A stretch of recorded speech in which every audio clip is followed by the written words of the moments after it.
What's going on, everybody? Back with another video. This video, getting Layla prepped ready again for at least a retune. Also, I know now not to use this microphone for recording the dyno session. I replaced one of the injectors. The other three were good. I got them cleaned out over at the dyno with Ralphie, cleaned them out, good to go. The fourth one, no good, no bueno. Sorry to use this comparison, but for us guys, you know when you go to take a piss and it's at the very tail end of the piss and it's just like kind of dripping, it's kind of like just dripping down and it's just like not even flowing, it's just going. That's what that last injector was doing. New lines as well, as you guys can see. I got a new fuel filter on there. It's the K-Tune fuel filter. I'm gonna turn her on, see if there's any leaks, but with the alignment holding it back, the injectors keep clogging itself up. All right, so I'm gonna be honest, right? When I first started putting the car together, first thing I was gonna do was the fuel filter. This is why I say don't rush, because I went to go test fit the fuel lines on the car and I just left it as it was. The whole time I thought I had a fuel filter on the car, but this whole time I never did for those whole 2.5 years. Yeah, so no fuel filter the whole time. When you doing your AN lines, don't use a grinder. I didn't know that they made shears like from Vibrant. You get a much cleaner cut with the shears. Which is these right here. See, Vibrant. Get a much cleaner cut. Everything is on, everything is good to go. I'm gonna turn her on, make sure there's no fuel leaks at all. My damn oil leak came back. This oil leak been, oh my God. Y'all already know I've been dealing with this oil leak since like last October, I think. I put the old oil pan back on, the original oil pan from this motor. Sealed it up both sides, also with the Felpro gasket from Overhaul. It stopped leaking for like almost 3 weeks, and now the oil leak is back. For some odd weird reason, I feel like I was talking too much. You guys let me know in the comments if I was talking too much. Because I honestly think I was talking too much. Check for leaks on the prime.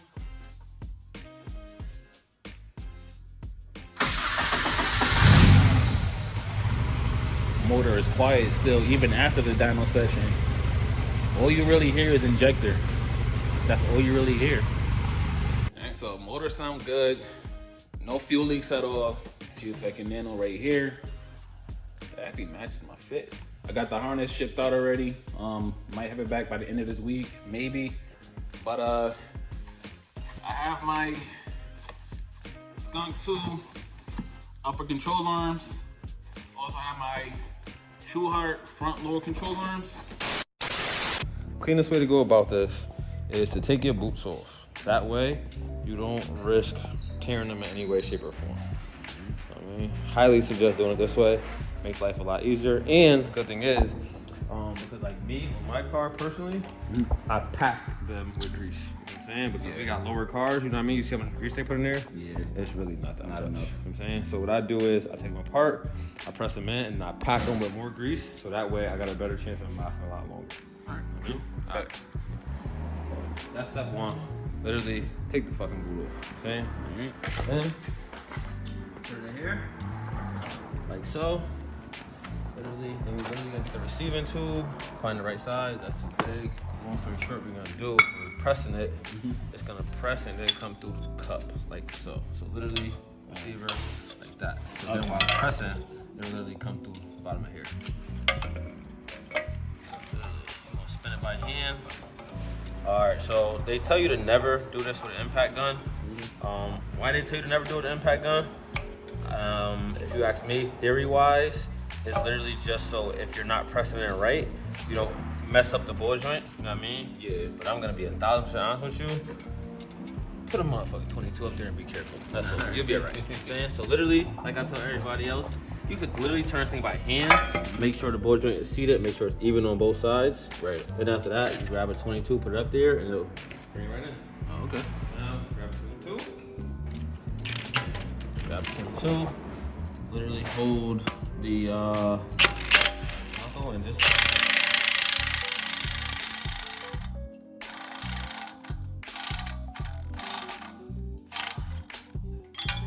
literally.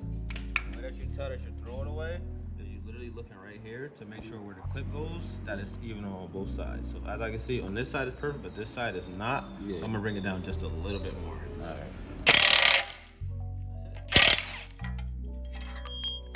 Now we're even all across the board, literally. I'm gonna pack that with some more grease, and we'll slide that boot up there. Good to go. All right, bet. Good looks.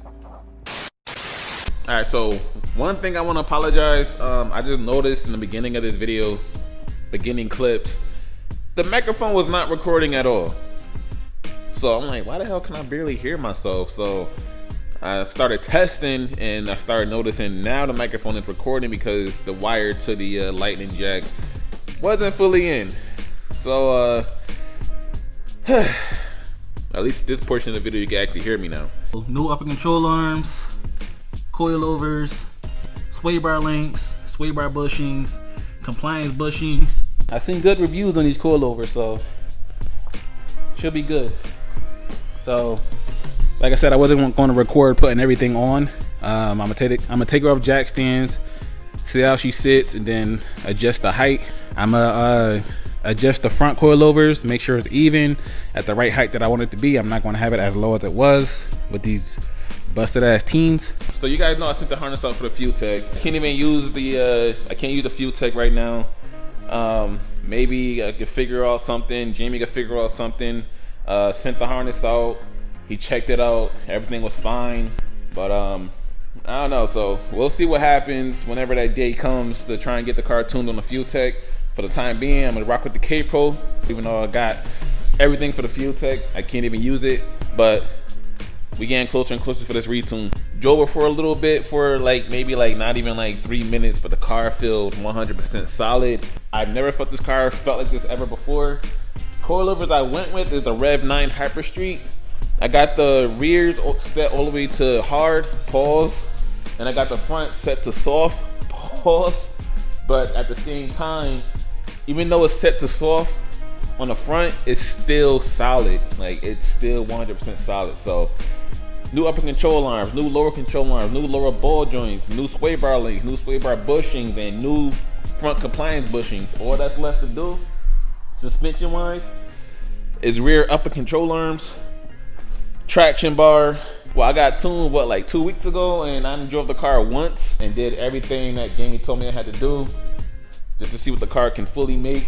Coilovers got here too late, so by the time they got here and got the coilovers on, Sonic and I was already starting to head out for Honda Day. It's the second day of AG Day today, so it's Sunday right now. So I'm gonna try and see if I can find someone that can do my alignment. If not, I'll wait till Sonic, Ahmed, and Kev and J-Rock come back and see if they could fit me in for an alignment, and then see if Jamie could fit me in this week for the retune. I'm gonna close the video out here. Pretty sure I won't be able to get on the dyno until about end of next week. So I'd rather just show y'all what I had going on, fixed all the errors that she had from 2 weeks ago. Show you guys that I'm actually putting in the work and the progress. Can't use the fuel tech at the moment. Got to figure out why it's not working on my car with the sensor. You guys like the video? Please leave a like, comment, subscribe. Sorry, in the beginning of the video there was you can't really hear me. The microphone wasn't recording, or it wasn't working. But yeah, man. So I see you guys in the next one. Peace out.